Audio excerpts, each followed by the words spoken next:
Faz um longo tempo desde que tive uma sessão com o Dave, um paciente meu. Ele tinha parado de frequentar as sessões de terapia há mais de um ano, e eu fiquei surpreso quando ele ligou, marcando uma nova sessão. Ele veio até mim há alguns meses, depois de ter sido diagnosticado com esquizofrenia aos 29 anos.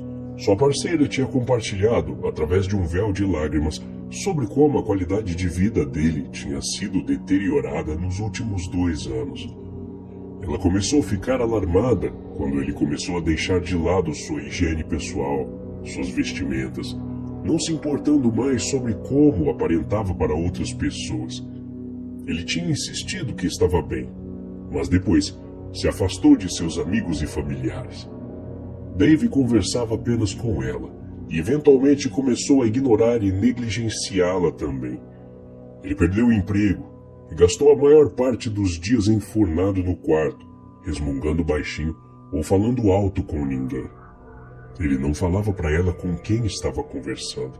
Se recusava a pedir ajuda, apesar dos seus apelos desesperadores. Foi somente depois de um incidente em que a polícia o prendeu que ele finalmente começou a receber tratamento. Ele tinha invadido a casa de alguém e quase foi atacado pelos donos quando encontraram ele na sala de estar, sentado dentro de um círculo de velas acesas, murmurando frases ininteligíveis repetidamente. Quando nós estávamos tendo as sessões de terapias juntos, ele tinha se estabilizado com as medicações, mas a voz que lhe dizia ouvir persistia. Não era parte das alucinações. Ele insistia em dizer que era real, mais real que eu, você e qualquer outra pessoa. Eu tinha tentado explicar a ele sobre sua doença, sobre a tal voz, mesmo que parecesse real para ele, não estava de verdade lá, fora da sua mente.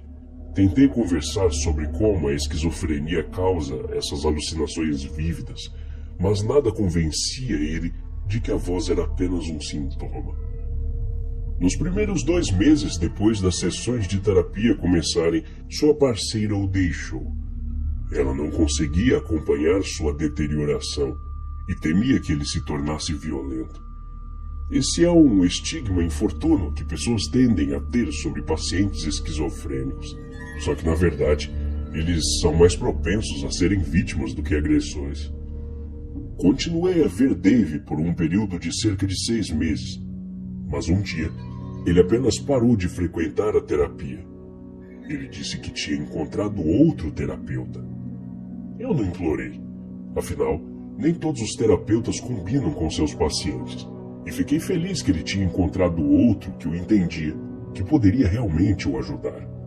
Agora, 1 ano e meio depois, ele me ligou, do nada, para marcar outra sessão. Foi enigmático no telefone, não compartilhando o motivo de precisar de uma sessão de última hora. Quando ele entrou na sala, fiquei surpreso com a mudança em seu comportamento. Toda a sua apresentação. Ele parecia estar saudável, bem cuidado e limpo. Tinha um brilho em seu rosto, uma luz em seus olhos que eu não tinha visto antes. Você parece ótimo. Eu não pude deixar de exclamar. Olá, doutor, ele disse alegremente e se jogou no assento perto de mim. Oi, Dave, mais uma vez, você tá ótimo, hein? Eu acho que as coisas estão indo bem. Doutor, sim, eu resolvi isso com meu terapeuta. Você estava certo, eu não deveria ter resistido. Eu devia trabalhar nisso. Nisso? Nisso o quê? O tratamento, as sugestões, aquelas dadas pelo meu terapeuta. Ele sorriu e inclinou para a frente. Você estava certo. Eu tive tantos problemas. Eu estava em um lugar tão profundo e escuro me debatendo, e muito disso era porque eu estava lutando contra isso. Eu dediquei muito tempo, muito esforço lutando, mas você estava certo. Afinal, a voz, ela não era de alguém com quem eu deveria ter lutado. Eu deixei minha necessidade de controlá-lo ir embora, para pará-lo, para me livrar dele. Eu deixei ir, e a voz ficou mais clara. E então tomou forma. Ele já tinha assumido uma forma antes, mas era um borrão nebuloso, algo que tento ignorar, desejando que suma da minha frente. Mas depois eu abracei sua presença. Ele assumiu forma sólida e finalmente apareceu para mim, claro como o dia. Ele parece um cara normal. Fiquei sentado enquanto ele falava isso, em silêncio. Não queria o interromper. Admito que fiquei intrigado. Dave sorriu e continuou. Ele estava lá, você sabe, quando você falava comigo. Ele não tinha se mostrado direto para mim até então, mas estava sempre lá, pairando. Ele observou muito do que você disse, doutor, as coisas que eu compartilhei, e ao que parece, ele é um cara muito inteligente. Ele aprendeu tudo muito rápido. Acho que fez uma pesquisa também, porque ele começou a ter suas sessões comigo. E ele era exatamente como você no início.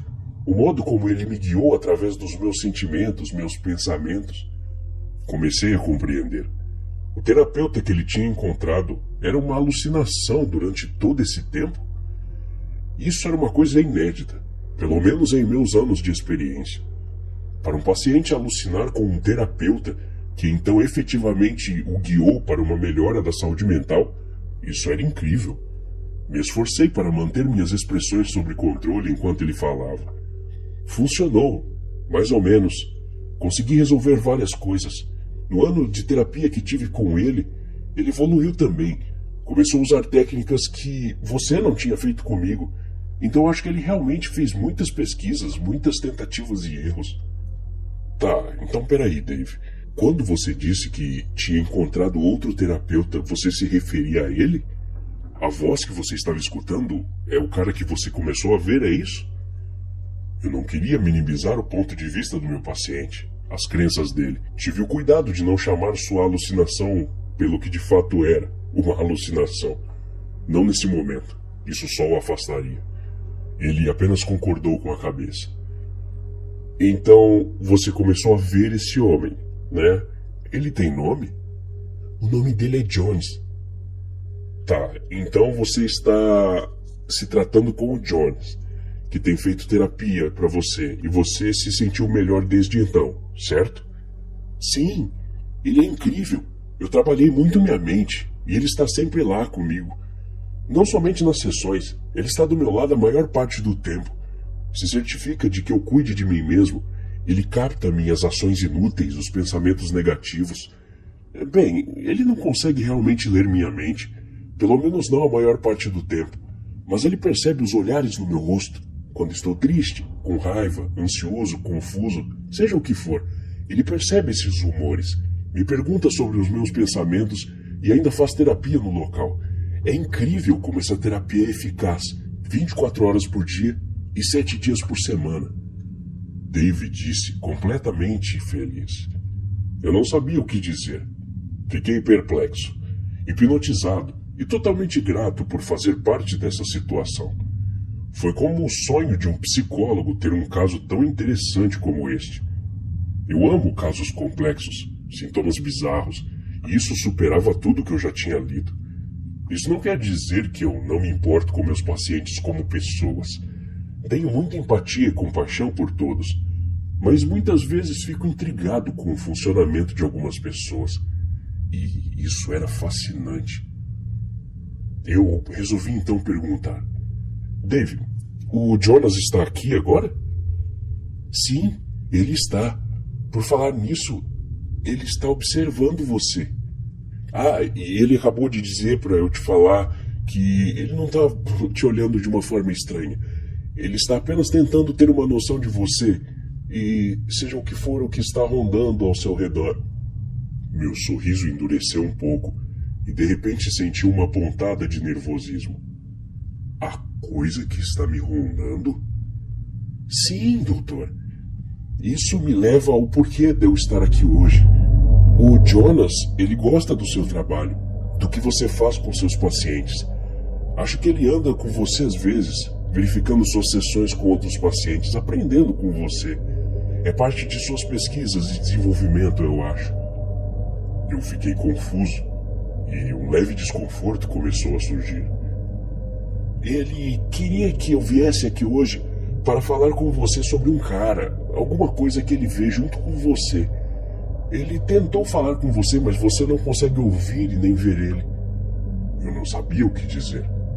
Então, simplesmente, parafraseei suas frases. Dave, Jonas está perto de mim e viu alguém perto de mim. É isso que você está dizendo? Sim, ele disse que tem uma figura que viu perto de você em algumas visitas que ele fez.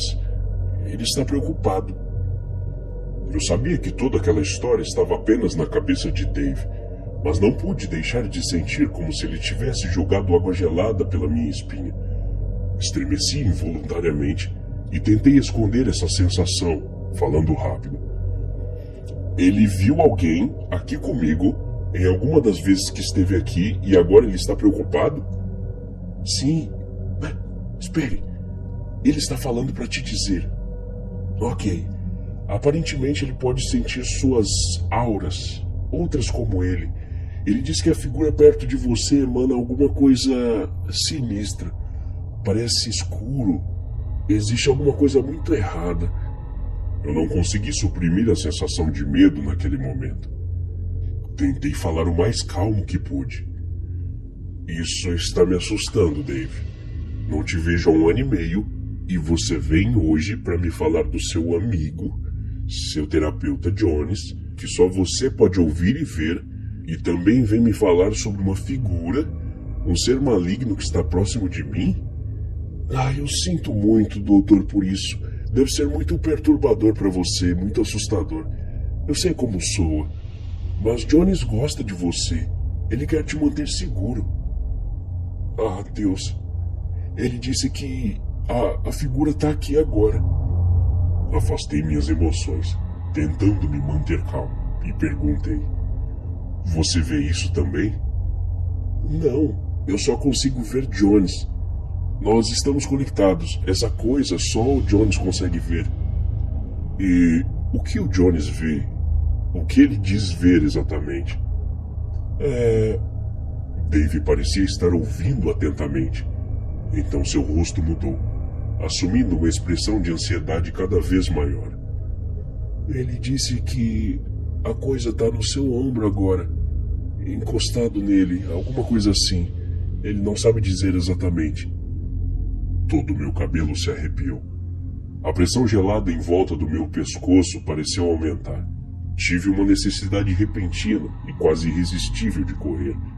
Me esforcei para manter a calma. Dave, você está me assustando. Eu sei que Jones é real para você, mas não é real para mim. O que você está me dizendo, embora eu saiba que tenha boas intenções, me deixa muito desconfortável. Falei para Dave. Sim, era isso. Tudo era alucinação dele. Eu sabia. A psicologia explicava isso muito bem. A ciência estava do meu lado. Dave estava tendo uma alucinação incrivelmente elaborada. Não passava de uma história que ele tinha construído em sua mente. Sua mente incrível e complicada. Mas ainda assim, não era nada mais do que sua imaginação. Agarrei-me a essa linha de pensamento, como um escudo. Me senti um pouco mais confortável. A certeza da ciência me fez sentir seguro novamente. Dave, então, fez uma expressão de que parecia estar ouvindo algo e olhava para algum lugar à minha direita. Jones disse que sexta-feira passada você estava vestindo o suéter azul e você chegou atrasado na clínica. Acabou que chegou a tempo para sua primeira consulta. Eu estava usando mesmo o suéter azul na sexta. E eu também me atrasei e quase não consegui atender o primeiro paciente, mas deu tempo. Dave, você estava me seguindo? Estava me esperando lá fora? Perguntei.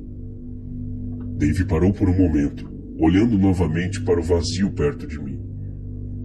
Não, o paciente que você atendeu, ele contou sobre a experiência que teve com a mãe quando tinha 6 anos, não é? Depois que ele disse isso, o medo frio se infiltrou em mim. Não respondi. Não conseguia. Jones pediu desculpa. Ele sabe que existe o sigilo do paciente e ele não devia ter assistido a todas essas sessões, mas ele esperava compensar de alguma forma, ajudando você com isso, essa coisa que está com você. Eu não conseguia mais conter o pavor. Desisti do meu comportamento profissionalmente calmo. Escuta aqui, Dave. Do que ele tem medo que essa coisa faça comigo? Perguntei. Ele diz que essa coisa está drenando sua energia, esgotando sua força vital. Ele não tem certeza de como funciona, mas só de estar perto de você, ele está se alimentando. Jones diz que essas criaturas podem até ter a capacidade de plantar pensamentos em sua cabeça, influenciar as coisas que você faz. Ele ouviu falar de um que fez sua vítima matar alguém antes de se matar. Encarei Dave sem expressão.